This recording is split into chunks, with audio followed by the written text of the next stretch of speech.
So there are lots of ways to do decreases, and they're used for various different reasons, but sometimes your pattern will say to pea 2 together or purl 2 together. Just as it sounds, you're going to purl 2 stitches together instead of purling 1 stitch by itself. It's really simple.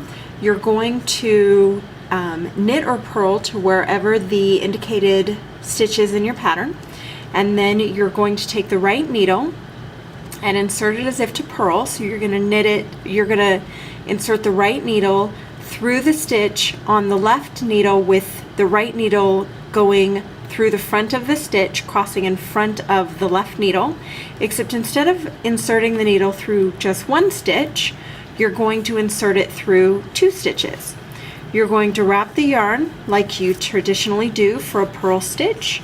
You're going to slide the right needle to the back, carefully making sure that you pull the stitch through both stitches, and then you're going to slide both of those stitches off the left needle.